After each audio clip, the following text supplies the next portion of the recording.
something in the basement.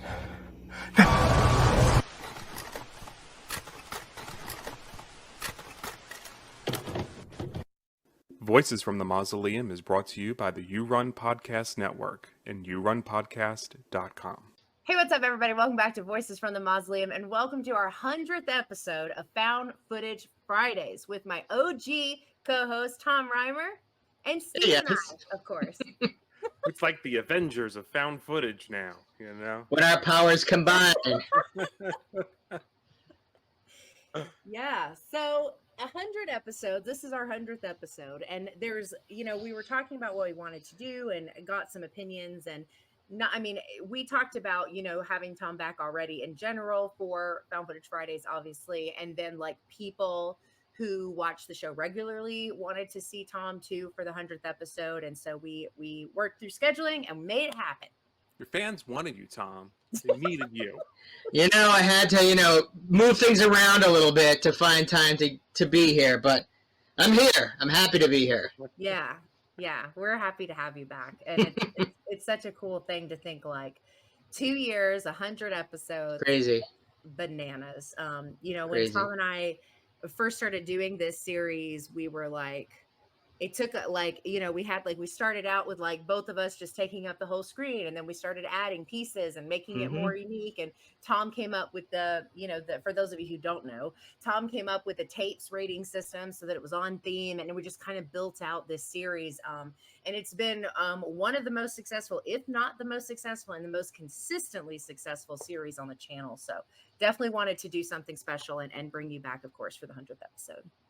I'm really excited to be here. Can't believe it's 100 episodes. I feel like we actually did something before it was an official series, and it was like there was like a group panel, I think, found footage panel, and Angel had people watch like 30 days worth of found footage or something like that in October. 1 October. What was that, like 2022 at this point? Something like that. I think it was 2021. Okay. We did Found Footage Month, and I came up with a list of movies, and I left a couple of them for like viewers' choice, for people who wanted to just watch stuff that maybe I hadn't thought of, or I revisited a couple that I hadn't seen in a while. And then at the end of the month, a group of us got together, kind of talk about the subgenre and then talk about those lists. And so obviously when I decided, I was like, man, I'd really love to do like a found footage series. I was like, oh, Tom is like the person to ask for this. And that was where that came from. The rest is history. The rest is history. Yeah, that was 20, because I started Voices in 2020 post COVID. Okay. Yeah. And then it kind of turned into, so it would have been, it's been forever since I did. I want to do that again, but I'm so not finding very good ones these days. So it's been hard to watch a bunch of it at one time like I used to could, but maybe I'll be able to find the energy. Burn through the great ones real fast. Huh? Burn through the great ones real fast.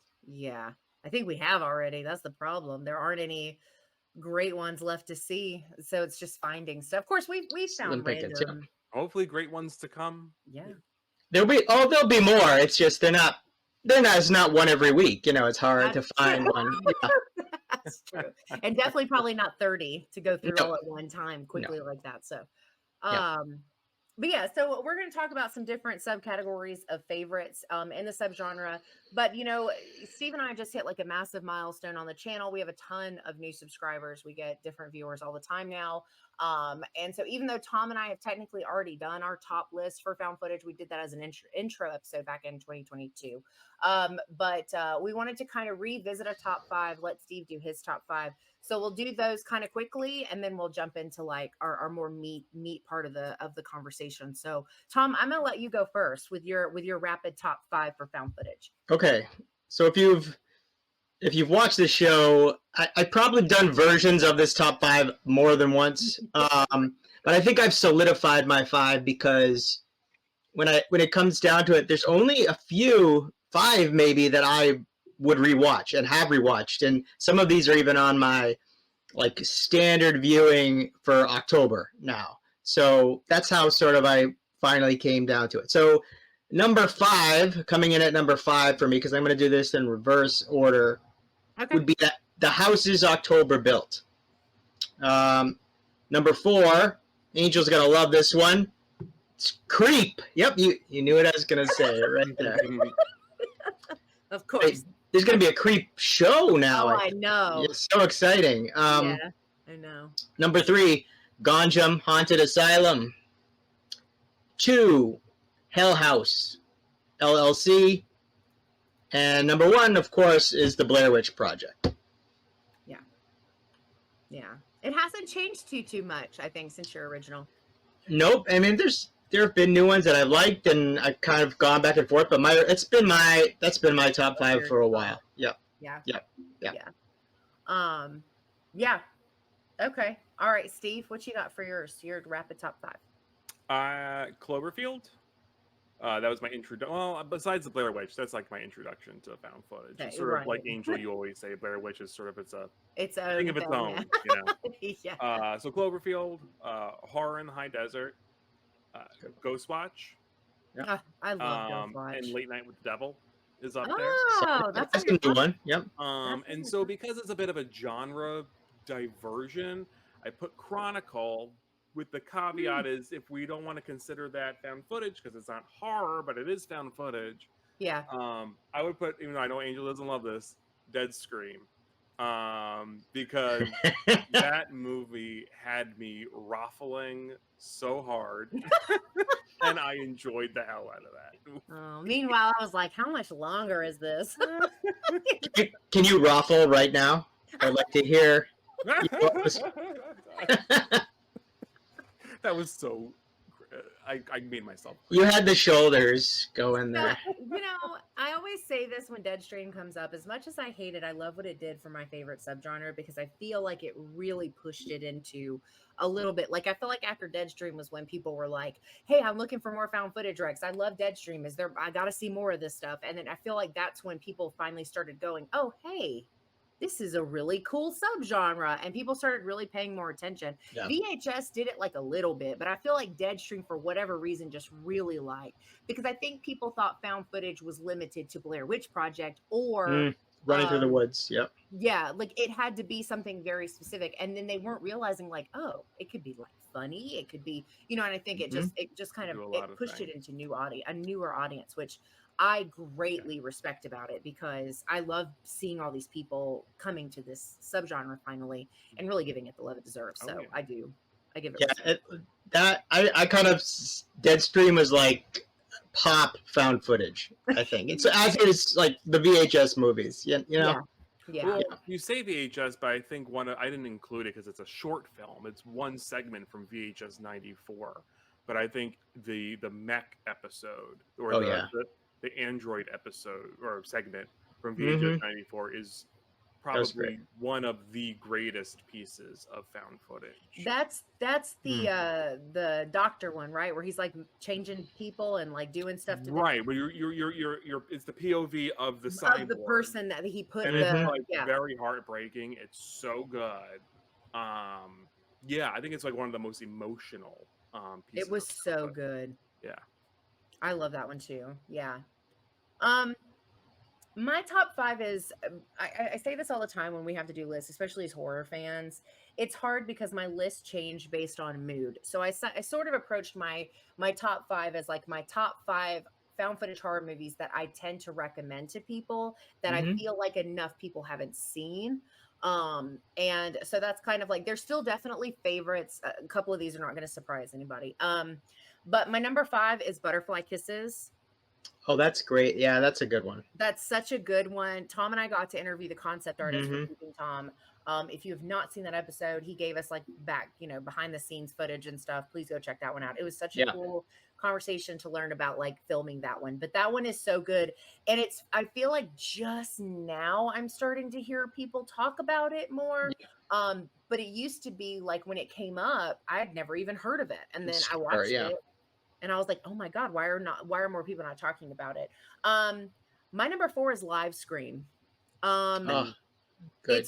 It's such a great film. It is like it is the embodiment of my horror experience as a horror lover. It's a found footage style movie. It's gaming. It's all these things I grew up with. It's got a message. It's creepy. There's jump scares. It was really Mhm. fun. I love that one. Um, my number 3 is the Moroi video. Um, which really just kind of solidified my love of crime and horror together Mhm. because like that one just pieces that stuff together so well and Yeah. it's such a wild story. um my number 2 is Savage Land. I thought you would say that. Yeah. Yeah, Savage. Yeah. Well, my last 2 definitely aren't going to be a surprise to either of you, probably, or anybody that's been watching the show for a long time. Savage Land is one of the most unsettling found footage movies I've ever seen. It's so uncomfortable. It hits on a lot of real things, and it's just so powerful and such smart filmmaking. I loved it so much. And my number 1, of course, and the only reason this is my number 1 is because I figured either A, somebody else would have Blair Witch as their number 1, or 2, we kind of associate Blair Witch as like the god of found footage for most of us, so it kind of exists on this other plane of fandom, right? And so I just kind of figured somebody else would have it, so I didn't put that one. So my number 1 is going to be The Monster Project. I am yeah, right. Not a surprise. I am such an advocate for that movie. I still am upset that it's not getting more love. More people need to talk about that movie. It is so good. It's content creating, it's monsters, it's practical effects, it's found footage. It's so good. So if you're watching this and you have heard me say this for 100 million times, please go watch The Monster Project. It's always streaming. It's so good. I have to move Ghostface to get him down, but I have a VHS of it. Oh, that's awesome. Very cool.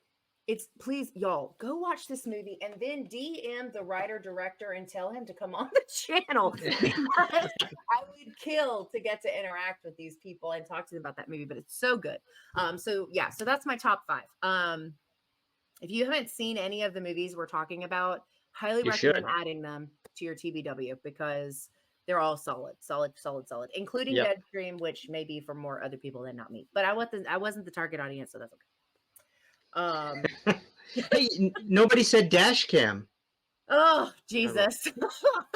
Oh, sorry, I'm not supposed to do that. Or the McPherson tapes, that didn't make anyone's top 5. Steve, have you seen the McPherson? I don't think I've seen. No, I know, You- and I probably shouldn't. It would have made Steve's top 5. Steve would love the McPherson. It was a school project done in the 80s. Was it the 80s? 80s. I think so, yeah. It's I done might love it hand, but it's aliens. It's If it's stupid, I might love it. I It's love so stupid. yes. But it's not supposed to be stupid. It's not supposed to be. Well, it's that's good. okay. It's That's good sometimes enough. it's the best. The Room wasn't supposed to be stupid, but that's gold. That movie. Yes, you know? yes. Birdemic. I mean, I don't know. Sometimes I wonder if they did some of that stuff on purpose, but Fair enough. You definitely got to watch McPherson tape and report back, Steve, because I would love to hear your thoughts on that one. okay, on it. For the record, Butterfly Kisses and Live Scream are near my top 5. Yeah. In Savage Land, also. Yeah. If I hadn't, I was like on the fence of including Blair Witch at all, even though it's my number 1 because I get that. of how you explain it. But I felt like I had to. If Blair Witch wasn't on my list, it really probably would be Hell House for me. Just personally, the vibe that gets me the most is that movie. Yeah. Yeah. I like the last one. Well, that was was new one pretty- coming yeah. out, right? It did come out. Carmichael Manor was the most recent. But, Yeah. but there's another fifth one coming out. Oh, is there? I didn't know that. It's not out. Yeah, that's out next year. Or There's a trailer for a teaser, I think. Yeah. people they're gonna keep making them because people love them. The Like first they have one I like 2 and 3. Yeah. But the first one is like the the first only one I like. The first one I love. That's the one. Yeah. Yeah, the others I really just You can do without. Carmichael Manor was a dud for me. I did not like that one. Yeah, it was okay. It was okay. Yeah. But yeah, so my only other honorable mention I will say is it's called 2 different things. It's either called what is it? Borderlands or Borderland. Yeah. Or Final Prayer. I think that's great too. Name. That one is super good. And if you have not seen it, has one of the craziest endings. Like I Yeah, just that's was great. not prepared for the ending of that movie. That one was another one that was pretty close to making like the top 5 because it's just really really good. But I mean, it's hard. about- I have so many that I love. What about Horror in the High Desert 2? Yes, and 3. Firewatch was also All three super were good. good. I haven't seen that yet. It's All good. 3 are solid. I mean, Yeah. It's really good. Yeah. Yeah. It's super good. But yeah, so one of the first things I thought we could talk about is our favorite scare. Because you know, sometimes, and I know Tom and I specifically talked about this a lot, and Steve and I have talked about it off and on, is this idea that like for something to be horror, it doesn't actually have to be scary. But for me, when I'm watching found footage, the reason I'm watching found footage is to be scared. And Same. so, you know, Yeah. just talking about a scare that just either was one that you weren't prepared for, you haven't stopped thinking about. And I'll let you go first, Tom, with your favorite scare. My favorite scare is actually it's something you hear in a movie, and it is from Hell House, LLC, the first movie. It is the piano music in that movie, Oh, and how it's played and how it is used over and over again, and how suddenly you hear the do do do do. I just think ooh, yeah. it's brilliant, and Ugh, yeah. it completely it is that movie, I think, and I think that's why they sort of carried that over into some of the other movies. But that to me is chilling. That's like when that movie's over and I still hear that music playing, Yeah. ringing around, rattling around in my skull. That is scary. And so something that truly like sends the shivers up my spine. That has to be a top scare for me. So without like thinking about it, that's the first thing I can go to. There are some images from like Ganjam too that stick with me, as specifically like incredibly scary stuff. But I'm gonna go with the piano music from Hell House. Yeah. Yeah. No, that's a good one. Yeah, I think that one is a testament to how simple something can be and still be Yep. really unsettling and really Yeah. just like the things you walk away thinking about after you've seen a movie. You don't always think it would be something like that, but it absolutely can be like Mhm. when it's So you done gotta give right. like and it's- jingle writers credit, like you know, to creep you out with like 5 notes. Yeah, that's all it is. You know, like that's the magic of like simple music writing, right? Mhm. Absolutely. Yep. Yeah. So that's Yeah. mine. No, it's a good one. What about you, Steve? What's your favorite scare? I mean, as far as like it being super scary, that's subjective. But I think I really love the camera work in Paranormal Activity 3. So the oscillating yeah. fan scene Oh yeah. between the kitchen and the living So room, good. Yeah. with the sheet drop, fantastic, So great good. directing, Yeah. just good use of camera movement, Mhm. editing, tension building. Like that's like for me, it's the best movie of that franchise. I agree. And it's just so good in terms of like how do we like That's take awesome. down footage and really make it a craft. Different. Mhm. Yeah. No, that's a really good one. I think that one in general has a lot of really good moments. That moment when they're playing Bloody Mary Mhm. and everything in Oh the yeah. room just goes berserk. Or like the scene when I forget which of the sisters it is, climbs up on top of that thing and just jumps down. I was like, Yeah. my heart was like in my throat. And then she just comes back up the stairs. I'm like, what is happening? No, that's a good one. That one has a lot of really good moments, and I Mhm. love that one. But then, I mean, not to throw in an honorable mention because you know I always have to have an exception, right? I always have to break the Yep. rule. But the Horror of the High Desert 2, you see the body down Stairs. the person's Yep. at the bottom of the stairs. Oh, yeah. That's great. That shot's great. Yeah. So good. That's it's so crazy when a filmmaker can take such a such a cliched concept of seeing something that the person doesn't, or seeing something at the bottom of the stairs, or seeing something in the dark, and make it like all like scary in an all new way. Like they really held out the tension for that moment. That to me, see, Horror in the High Desert 2, I think is the scariest of the three. No. And that scene is one of the reasons why. The car scene towards the end is pretty scary to me too, but Mhm. yeah, that scene in particular, I was like, I was so terrified. Like I was so uncomfortable watching that. I was like, this poor guy. But then you remember, like you know that he survived because he's interviewed, and so you're seeing the interview. So technically, you know ahead of time nothing bad happens. But it was just that moment of seeing it where you're like, oh my god, yeah, that's a good one. There are, and I'm not saying this is exactly what that scene is, but there one thing that works in a lot of found footage movies, even some like really bad found footage movies, is that moment where the person with the camera puts the camera down, and then they go over here, they're doing something else, and then there's something that appears behind them. That I know even in Hell House, there's a scene where that happens. So the guy's in the bed, like under the hallway. Yeah, and there's that thing. Actually, I forgot about that. That's a super scary scene That too. is super scary. Like that's an effect, whatever you want to call it, that works a lot in with this kind of movie. Yeah, no, totally agree. Definitely. I totally agree. So mine is going to have to be, and I kind of approached it like you did, Tom. I really just picked something without trying to overthink it. When I think scariest moment in found footage, I immediately go to that close-up whispering shot in Gonjiam Haunted Asylum. Oh, yeah, that was my number 2. Yeah. Yeah, that moment is like, and I've probably watched it, I don't know, maybe like 4 or 5 times all the way through. And every time that scene comes up, I'm bothered. Like every time, and it's because they did such a good job of doing those cams that are attached to the shoulder and they come in their front and they're this close to their faces. Yeah.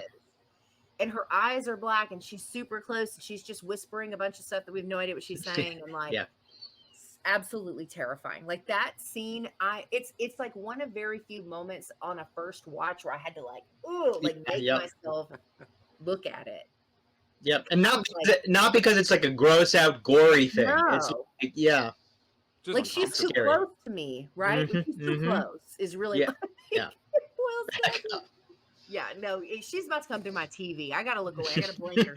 Yeah, that scene is just, when I think of, like, I will tell you this, sometimes it comes up, like scrolling, somebody's posted it, and every time I'm like, oh God, every time I see it, like it affects me. And it's just so well done. And it's the simplest thing. Black contacts and a bunch of whispering, like so simple, but it's so effective. And it took me like the rest of the movie to get over that scene. Yeah. To calm down. That's another movie that I feel like it's talked about, but it's not enough. Yeah. Not like beloved, across. Right. Yeah. Tom, Steve got me. I can't watch it though because the player for it's like $200, but he got me a physical thing that they did. Ooh, wow. Is it a DVD? It's a UK DVD, so I can't flip it. But it came with this really cool book that talks about like the history of horror filmmaking in that country, and then it came with a bunch of like I was trying to find one that had like the red in it. It has like a bunch of photos. Oh, that's so cool. Yeah. That's very cool. Yeah. Gonjiam is one of my favorite found footage movies, obviously. Yeah. But at least have the march, Yeah. It's like, but it's just one of those things like that scene, because I feel like, we get a lot in horror that's like cheap jump scares, right? Where it's like, it's effective for a minute, but then it goes away and you move on. But like to make something truly unsettling, like piano music or the ghost drop behind the babysitter, and then like a close-up whisper, to make those things linger and create distrust with the viewer is like such an important thing. I think that it lasts forever. Like you just never forget how it made you feel the first time you watched it. Right. Yeah. Like a jump scare. It's scary, but it's startling. And then it's over. Yeah. That's it. Yeah. Yep. No, for sure. And then some jump scares aren't even actually something scary. It's just somebody going boo to scare somebody. Right. Which is going to come up in one of our topics later. Okay. But okay. So the next thing I wanted to dive into was a favorite concept of a found footage movie. And we'll just kind of keep our rotation going. I'll continue to go last. We'll let Tom go first. I thought of this in a more, I don't know if this is what you had thought, but I thought of this as just like a very general thing, not even specific to one movie, but a concept that I think works sometimes even when the movie is really bad. Yeah. Dare I say that, but is the people with the camera running through the woods. Yeah. It is the first popular found footage movie, that Blair Witch. That's how they did it, and I think it, Yeah. you know, it just lends itself. I just love that concept. I'll always watch that. There's others, I would say. The camera crew going into a haunted location. Oh, yeah. But yeah, running through the woods with a camera, Yeah. Like location. basically, screaming, yeah. preferably. Yeah, because it works. I mean, I think the setting itself is important because you already have. It's like, to me, it's like anything underwater. It's automatically Mhm. going to put people Mhm. on edge because it's woods in the dark, especially, Mhm. are uncomfortable for most people. Like the idea of like being lost, or the idea of like not being able to see where you're going or see what's in front of you or next to Yep. you or watching you. Like that's an immediate discomfort, I feel like, naturally. So it's Well, effective. and this, like, your only connection to the outside world is this device, is this camera that we're seeing everything through, and then you have, battery running out, and all of that sort of, there's the in the tent sort of thing, which we've seen done in many different found footage movies. Yeah. So there's a lot that works. Yeah. No, I totally agree with that. I think that's a great one. Great Yeah. Yeah, the concept. woods are scary. They are. Yeah. No, for sure. I thought you brought up water, because that's my concept, is Nice. the deep house. Mm. Oh, yes. Oh, yeah. I think the deep house, I didn't have it in my top 5, but it should be in my top 5, because That's I also think, up there on mine too. 'cause Which I that know we kind of concept- argue about found footage style, but either way. Yeah. yeah. I mean, like, it was found footage, like, for like more than 2/3 of the movie. It was just that the setup was not. Yeah. But Yeah. like, No, totally. it blew me away. I thought that was like such a cool, like, it really switched up how you do found footage, but then just the idea of like a haunted house underwater. Mm-hmm. We haven't seen that in a regular narrative. I know. Please give me more of that. I'm like, Like, so cool. I mean, it almost gave you like an outer space vibe because of the Yeah. floating, and like, weird sense of isolation. yeah, like the 0G sort of sense of like, you're swimming away from ghosts, and so it's like it's almost like being trapped in like quicksand because you can't quite Oh, yeah. move. Mm-hmm. Man, yeah, it was just, I mean, and granted, like, the haunting itself wasn't like wildly different. I mean, family No, doing not at all. rituals, someone bringing, Cookie I mean, cutter. but you take all of that and you put, divers in, and it's like scuba gear. It was just different and just beautiful to look at. Yeah. Yeah. Right. That's a And good one. Tom and I covered what is it? Open Water 3 Cage Dive, the shark yeah. one. Yeah. That's the scariest shit. That movie is so in it, because obviously they're like stuck in the water. It's not the same. Yeah. It's not underwater, but it's in the bay. That's a water-based horror found footage movie too, and they work really well. The thing with water is the unknown. It's we aren't safe underwater without certain provisions. You're it's Right. like you said, you're limited to where you can go. You're slower. You have to hold your breath. Like, there's a lot of limitations to being in water. That, again, just like being in the woods, is an immediate discomfort for many people, because it's not like I'm terrified of the water. Immediately isolated, Yes, from exactly. the world. Yeah. No, exactly. Totally agree. Yeah, so my concept is, and I'm actually very surprised Steve didn't say this one. I'm gonna go with mockumentary. So I think overall there's this, they're not all perfect, but there are very few that aren't at least worth watching in the mockumentary sense.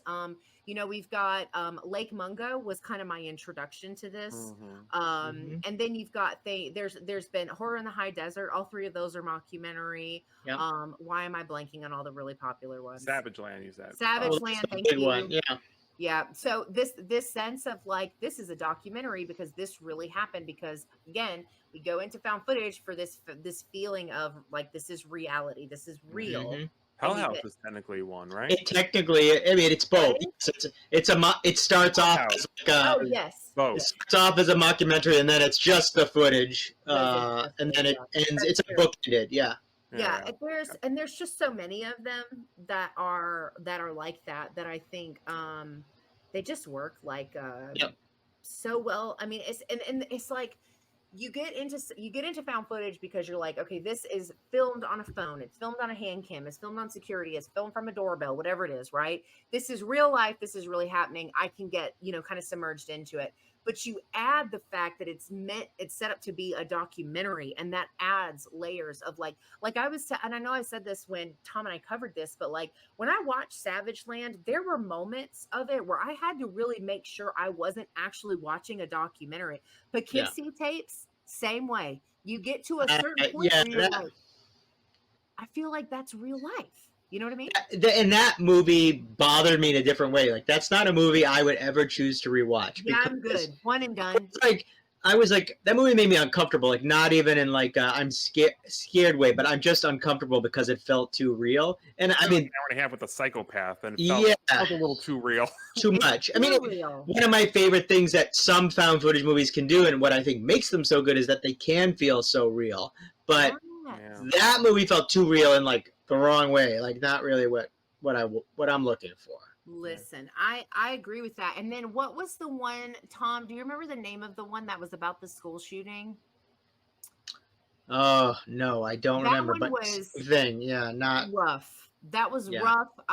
It's got, especially now, like, or even then too, because that wasn't that long ago, but in general, like if it's like that, I just can't do it. Like, that wasn't like Elephant something, right? Or no, it's like there was a shooting thing called Elephant. Now I don't remember. Yeah, I can't remember what it was called, but I remember we talked about it. Did we do an episode on it? But it was a mockumentary. Yeah, it was. Did we end up not covering it though, Tom? Because we couldn't. Right. I think we like talked that we both watched it, and we were don't want to do it. Yeah, like, I don't know if I can. Well, it like certainly was not like what you would think of in the horror genre. It was horrific. The Dirties? Is it the Dirties? Yeah, that might be right. I literally just googled mockumentary school shooting. Yeah. It was just, I'm like, this sounds wild. It's too much. We passed on that, and we didn't pass on very many, but that was one we were like, nope. Yeah, we covered Dash Cam. And that one was one we talked about for a few minutes before we actually covered it, because that was one of our first episodes. That was like our second episode. No, it wasn't that early. No. Yes, it was. Wasn't it? No way. Episode 3? No, it was later. No way. I'm about to look. Yeah. It was our second video. No. Yeah, we did Welcome to Found Footage Fridays, our top picks. Then we did Dash Cam, and then we did Incantation. Wow, we hit the ground running there. Yeah, that was rough for a first episode to talk about a movie. Like, we got through it, of course, respectfully as always, but it was rough. Well, that was probably a new one that you probably wanted to get out. That's why. Yeah, it had probably just come out. It had just come out. Like, it was relatively new when we covered it too. But yeah, no, the mockumentary style I think just works. There are moments and I know Lake Mungo is such an easy example to go to. Yeah. Savage Land was like this too, where I had like legitimate emotional reactions to things: anger, sadness, grief. Because Lake Mungo, I would argue, is grief horror. Like it's grief horror through the scope of mockumentary found footage style horror movie, and it's very well done. And there's moments with this family where you're just like, your heart, like you're just like, this poor family. Then as things go on and you learn more, you're like, this family, like you just feel so bad. And so mockumentary just does a really good job of really elevating the sense of like, this is real, like this is really happening right now. But it does it really, really well.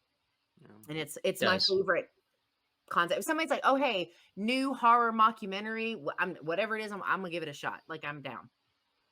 I just realized that I think American Horror Story Roanoke is technically a mockumentary. Oh yeah. I mean, because every season does like its own genre. It's through reenactments though, so it's not really like the interview reenactment mockumentary. Yeah, because it's mimicked off of the other ghost shows, the TLC paranormal investigators or whatever. Yeah. And then half of the season is the actors meeting them, and I think that was set up as a reality show. Yeah. So there are cameras in the house. That's true. So I was like, I didn't know. It's so funny. Like years later, I never even so. Anyway, I had like a in real time record, like we just witnessed it. Yes, in a real time moment, sparks clicked. Yeah, no, for sure. Sparks clicked. But yeah, I think that concept works really, really well. So if it's mockumentary, I'm usually pretty down to check it out. Yeah, so the next one is just kind of a favorite overall, just something that just works for you, a film that works for you. What did I say? Well, I mean, my favorite overall is the Blair Witch Project. Sure.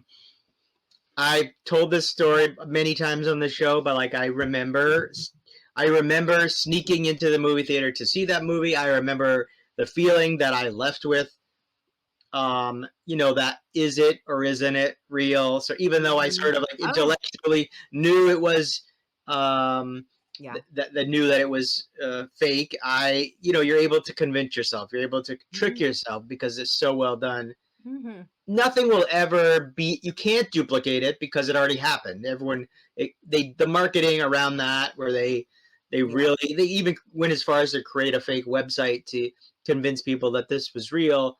I don't really think that whole thing, the whole whatever you call it, could be duplicated. And so for me, viral marketing, right? That whole none of it could be. So for me, that's it. That's my favorite overall. And I, even though I'm more likely to rewatch some of these other ones, probably, it'll always be for me my favorite. Yeah.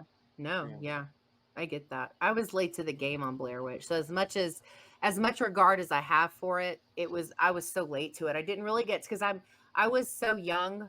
Yeah. I'm the old man here, right? Yeah. Like I didn't get to experience it in that way. The marketing was something I had only ever heard about. It wasn't something I got to experience. So I was kind of late to that part of it, but it was my first found footage movie that I ever watched. And I watched it when I lived in the middle of the woods. I had just moved out from my parents, like right before, and it scared the living hell out of me. I was not prepared for it at all. And so I came into it kind of a little bit differently. Is it the 25th anniversary of that movie? Wow. Yep. I know they're doing like convention appearances and. Oh yeah, I've seen that. Yeah. And good for them too. Like, so small side note, like I'm so glad that they're speaking up for themselves and coming forward and talking about kind of the financial element of like how they've got juked basically on the price end of things, and how the big production company's been making all this money off of what they built together. And I'm really glad that they're like coming back into things, because for a long time Heather wouldn't do anything. Like she was so angry, I think, so upset, so whatever from the experience, that like she just didn't do anything for a long time. So it's good to see them, all three of them kind of getting back out and just being a part of the community again, a community that loves them and holds them in very high regard. Oh yeah. Yep. Yeah. I mean, part of it is like now that convention culture is so mainstream and like huge, and like there's so much to be made from that. Like, fans want to show their love. So like the opportunity's there. So I'm glad that they're sort of stepping out. It's good timing for it. Yep. Yeah. Sort of for similar reasons, so Blair Witch, I couldn't see in theaters. I was too young, but I mean, even from a young age, I was always tuned into like the pop culture. So like I knew what it was. I wanted to sneak in and see it, even when I was 8 years old. But I always tell this funny stories. I remember it being out in theaters the same time as I think Muppets in Space, or Muppets 2000. That sounds about right. Yeah. It was when Gonzo was trying to meet his family. Yep. And I remember going to see it and then poking my head in to see if I can, like, I just remember seeing like trees. Like that was it. I couldn't, I didn't see any specific scene, nothing really terrifying. But I was just like, so desperate to see the movie. But I will say the movie that did do that for me was Cloverfield. So Cloverfield had very good. I mean, they weren't trying to trick you. Obviously, we knew it wasn't real. But this was from J.J. Abrams. This was, on the heels of Lost. So like nerd culture, people really getting into like IMDb message boards and theories. Oh and, all the things that they were putting out there around the Cloverfield monster. I've been into that, like hardcore. So like that excitement around the viral marketing, Slush Show, it was like this whatever, and they were showing clips of like debris and like, and then you kind of, after you saw the movie, you can kind of go back and match it with the viral marketing. Yeah. It was just it was a time. It was very fun. So yeah, for that reason, I think Cloverfield just has a special place for me. Yeah. Are there things I would go back and change about the movie? Yeah, but it's very Yeah. fun. It's so It's fun, enjoyable. though. It's a J.J. Abrams experience, Yeah. Well, and they totally played on that, coming off right on the heels of Lost.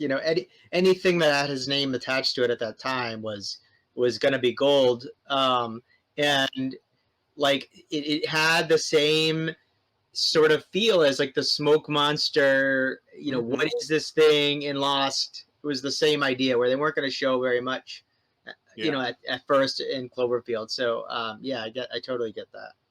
Oh sure, I do hope they go back to it because 10 Cloverfield Lane's phenomenal. I wish that was found footage, but I really liked that one too. Yeah. Paradox, take it or leave it. It's okay. I loved how they dropped it. They were just like, surprise, Super Bowl Sunday, boom. Yeah. Here's the movie. Random movie. Yeah. But yeah, no, I'm holding out for a fourth one day. That'd be nice. Yeah. And bring back to found footage. Yeah. Absolutely. Yeah, it took a recent second viewing for me to appreciate Cloverfield because I really had always not really been like a big fan of it. And I'd only seen it the one time. I'd seen it like when it was pretty new.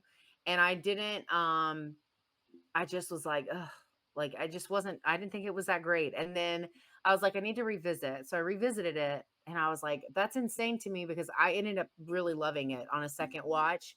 And I don't know if it's because like, obviously like my viewpoints on enjoying film are probably very different now than they were back then.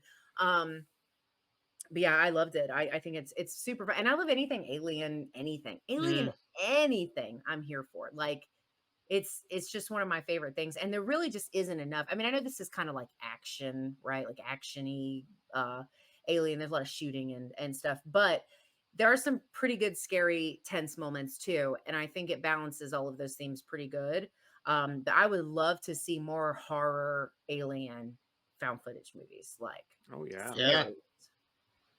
Yeah, absolutely. Not like this. There's a lot of like pretty subdued alien found footage, but none of it's like scary, right? I can't think of one. I think the Gracefield incident had a couple moments that had me on edge because in real life, Angel's very scared of aliens. And so anything alien wise, like Signs, Oh, yeah. scarred me. But with this one, with Gracefield incident, even though it doesn't really lean into the typical found footage formula for like how it progresses and how it ends and all of those kinds of things. There were moments in it that I thought were really scary. But there's not a lot of it, to your point. It's mostly mostly paranormal stuff currently is I think what you can find the most of. But yeah, we need more alien horror found footage for sure. Yeah, so my favorite overall is and this isn't a surprise to anybody, it's the Monster Project. Here's the thing, like there's a weak link in Monster Project, but it gets better about, I would say, like halfway through. But conceptually, this idea of like content creators who falsify encounter videos and then put out this ad on Craigslist and get to meet monsters in real life or in this very specific time, with this little twist of an ending, like was so good. And I loved it because the monsters in the movie are a vampire, a skinwalker, and a demon. And so it went, I feel like it went, vampire's a little more traditional, but it was a very unique take on a vampire. It was not, like the typical stuff that we're used to seeing. And so, Shayla, the woman who plays Shayla just like blew it out of the water. She did such a great job. And the same with the person who played the skinwalker and the demon, like, and there's this whole story, this underlying story of like addiction and friendship and betrayals. And there's all these other things that kind of go into it. But it's so good. And there's so many scenes with practical effects that are just so stunning and you can't help but be reminded of like, this is why I prefer this. This is why I prefer practical effects as to CGI because they look so damn good. They look so real. They're convincing and they age better for one. Oh, a lot better. God, so much better. And so, but the Monster Project was one of the very first movies probably ever, honestly, that I rented to watch and then turned around and bought the digital when it was over. Like Hmm. I fell in love with it That's a instantly, good and sign. it's right. It's been such a go-to found footage for me, and I tell people about it constantly. I recommend it to anybody that will listen to me ramble about found footage. You know, when my partner and I hadn't been together very long, we watched it. Like it's such a great film, and it's got all these things that it just checks all these boxes for me. It's got a creepy location. It's got content creating found footage, which I also really love. It's Yeah. got monsters. It went the route of Skinwalker instead of werewolf, and it was very specific to the type of lore associated with the Skinwalker, and the take on the vampire was different, and the demon was horrifying, and I don't know, like the concept was so cool, and I absolutely love that movie. Like I will be singing its praises until the day I die. Like I'm just so obsessed with it. So that's my favorite overall. I have seen Monster Project more than I have seen probably any other horror movie in general in my Really? Wow. Wow. yeah. Wow. I rewatch it constantly. One day I'm gonna bust out my combo DVD VHS player and watch that VHS, but I haven't done that yet because I'm mostly scared it's gonna disappoint me and it's not gonna work anymore. But we'll see. But no, Faith.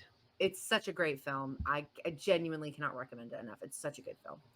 Um, I don't think I've watched any found footage movie that many I've times. seen it so Maybe many. Blair. Well, it's like Wow. when like you do that thing where like you can't decide what you want to watch and nothing Yeah. sounds good. That's Yeah. what I put on when I feel that way, and I feel Wow. that way like all the time. That's your I'm like. Is that like you're like I want to fall asleep watching a movie? I'm gonna put on a Monster Yeah, Project. I don't know if I could fall asleep. I get so into it, but it's definitely what I would consider like a comfort horror. Like if I want to watch Yeah. something familiar that I know I'm gonna love and I can't decide what that's gonna be, it's always Monster Project. Yeah. Good choice. You need that. Yeah, it's so good. But yeah, just kind of wrapping us up, I wanted to talk about kind of our likes and our dislikes about the subgenre. Tom and I have talked about these often. Steve and I have talked about them as well. So just give us a chance to kind of talk about those for a little bit. One thing that I love about found footage is that it's pretty easy these days for anyone to make a found footage movie, budget wise. You know, you don't have to have necessarily. We've talked a lot about movies like Bad Ben. What did he have, like a $300 budget, something like that? Yeah. $250 budget for that movie. On the same hand, anyone can make a found footage movie, and so it sort of means there's probably a larger number of duds out there Sure. because of that. But I think it's kind of the charm of this kind of movie, and that it's also what gives it its the genuine feeling of it, the feeling that this could be real footage. It has to do with the budget. There's certainly found footage movies with big budgets that are really good too. But I do think that door being open for people is one of the pluses and the negatives about found footage, for sure. Another thing, which is interesting, that I sort of said as a positive before, is that I love these movies with people just running and screaming through the woods with their camera. There's so much positive about that. On the other side, I think a lot of people try hard to recreate the Blair Witch Project. Yeah. And I think a lot of people haven't succeeded at it. So that's sort of another, negative that I have. And just kind of go back to something I just said a few minutes ago, I think that found footage movies have the potential to be some of the scariest things you can watch because they feel real, or because you can trick yourself into thinking that maybe they're real. So those are the biggest pluses and minuses that I have for found footage. Yeah, I agree with all of this. Yeah, I mean, definitely, I agree on like the immersion factor, the world building. I think it's a great buy-in in terms of like suspending disbelief. It's just sort of like it's an extra tool to sort of trick you into the process. Yeah. The versatility as well. I mean, we know horror is versatile anyway, Sure. But Angel, like you were saying, like with Deadstream as well, people were like, "Oh, these could be funny, or this could be this." Yeah. It Yeah. seems like a good example of how horror can be versatile Hmm. because you can do paranormal, you could do ghosts. I never even mentioned Exist. I love that. I love I Exist, the love that Bigfoot movie. so you can get monsters, you can get ghosts, you can get killers, you can get like there's so much you can do with So found many. footage, superheroes, aliens, like Yeah. Hmm. whatever. Yeah. It's worked with all of those subgenres. Yeah. So the versatility is cool. A Yeah. negative, kind of like what Tom said, is like, yeah, you get a lot of recreation of things because it's a lot of people who, as filmmakers, they're probably fans of this stuff Oh too. yeah. They want to do a Yeah. love letter to it, Yeah. kind of forgetting to put their own voice in it. Yeah. Because of that too, I think story structure often gets copied. Oh Um, yeah. I Oh don't yes. think you need to backload your found footage movie for like the last 15 minutes of chaos. I want some more peppered in suspense building. You don't need to do Hmm. like, build up, build up, build up, build up, build up, chaos. I don't want to Yeah. see that anymore. I want to see like character development, arc, ramp up the scares, Hmm. moment of levity, ramp up the scares, moment of levity, and kind of Yeah. go from there. You don't want to just, boom, Yeah. and so that's There's probably there one of my biggest negatives. there are certain parts of the structure of found footage though that I love, and I'd be okay if they kept in all found footage movies, like just the structure of how some of these movies begin and the whatever the disclaimer is that's on the Yeah. front of the movie. That immediately I'm down with that. So Oh yeah. yeah, so if That's there's a some good little good little Oh, thumb. sure. I Yeah. think like some tropes or some like staples. I think Yeah. if they work, they Yeah. work.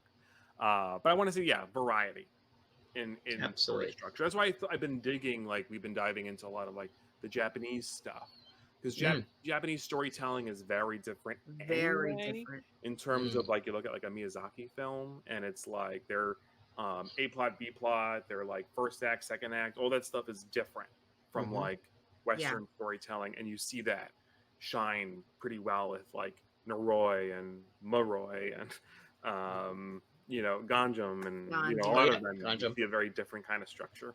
It is. Yeah. Yeah. And for me, like kind of piggybacking off the concepts, or I mean, what you just said about the structures, I don't really mind the chaos at the end. The problem I think it is that sometimes I think filmmakers follow the formula just to follow it. And so, the first like 45 minutes of the movie, like I'm not engaged. I don't care. And that happens a lot to me in found footage, like a lot. Like I just had my first did not finish not that long ago. And I don't normally do that, particularly for content. I usually just struggle through. I mean, I covered Rotten Tail with Tasha. That's proof enough that I can endure. But with this in particular, like I am so tired of being bored watching a found footage movie because to me, if you're going to keep it story, and then the end of it is chaos, that's fine. But you have to make sure the story works. And there has to be maybe not a lot of chaos, maybe not a lot of scares, but there has to be enough things keeping us interested so that we care to even get to the chaos. And I think like a movie I think that does that really well is Hell House LLC. Hell House is a lot of conversation based, a lot of building up, a lot of showing you around and talking about this or that and getting into the financial difficulties of the group. And like, but there's enough little inks in the chain, right? That it's like, okay, I want to see where this goes. I want to see what happens to these people. And then it's utter, and granted, Hell House LLC has got one of my least favorite endings. I think they could have done so much more with that, but the ending is still utter chaos. It's just once it starts, it's boom, boom, boom, boom, all the way to the end. And for that to work, the rest of the story has to be engaging. And I think that can be a hard thing to do when you're not incorporating more scares, more action, more movement, right? Yeah. One of my least favorite things, and this is such like a nitpicky little annoying thing. I hate love triangles in found footage movies. I am so sick of seeing these movies where they're in the middle of this dire situation. They're like, by the way, I'm sleeping with your brother. Like now's maybe not the time, Deborah. Maybe wait. Like, and then like that happens in like the shark movie that we talked about. That chess Mhm. movie, it happens in that. Like, I don't Yeah. care who you're in love Right. with. You're in the middle of this situation. You're in Oh, danger. chess. Yeah. Maybe just wait and see if you make it out and then discuss those things. Otherwise, like, I don't care. I want to see, like, if you have a love interest storyline, that's fine. But don't Mhm. add a third person for dramatic sake. You don't need it. It doesn't Right. do anything for the story except irritate me. And I don't know why found footage does that so much, but it does. It's come up over and over. I don't care that you're in love with them. Stop being creepy and maybe Yeah. try to get out alive. Like, It's like It's always like two men and a woman, right? Always. yes, Always. Yeah. always. Yeah. Hmm. And they're either best friends or brothers or both. I don't know. Like they're always Best friends, but one of them's harboring some long, I hidden. like, Yeah. that's It's- why y'all yeah. got eaten by sharks. I'm just saying. Like, stop. Maybe focus on survival. Now's not Right. the time, you know. But Angel, don't you see the it's such a stressful moment that they finally reveal. It Oh my forces them to God. finally reveal their true love. I can't even roll my eyes hard enough when those moments come up. I'm like, can I just fast forward this admission of love? I don't care. Like, I don't care. I think it's so, honestly, in general, across the board, it's not the best time to talk about secrets or long lost feelings or whatever in the middle of a crisis. Y'all got No. running to do. Like, stop doing Well, let's be fair. There are a lot of things in found footage though that they shouldn't be doing during these moments, including holding a video camera and running through the woods with it. Like, throw the camera at whatever. whatever, That's what I Well, now love there's no about excuse. You can wear a camera these days. So that's, like, that's when yes. it gets smart. You That's had to what do that, yeah.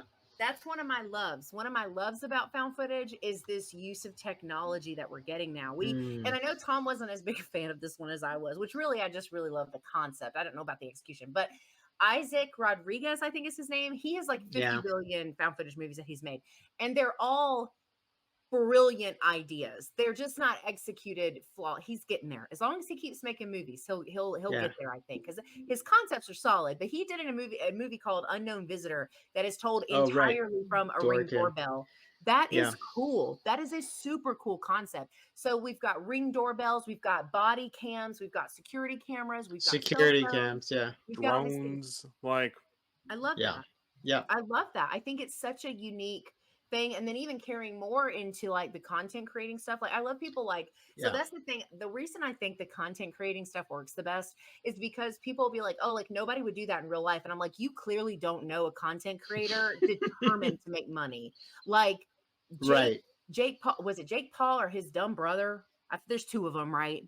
Logan Mhm. Paul. Logan Paul, one of Well, them I went into don't the know, suicide actually. forest and was like recording bodies that they found. And I'm like, you're telling me that people don't do this in real life? There's literal proof that they do, like literal proof. They people will do anything for views. And so I think content creating is like, but the other side of that is when they make it so real or they're trying to make it so real, but then the concepts get too diluted or too far-fetched, and then it just doesn't work at all.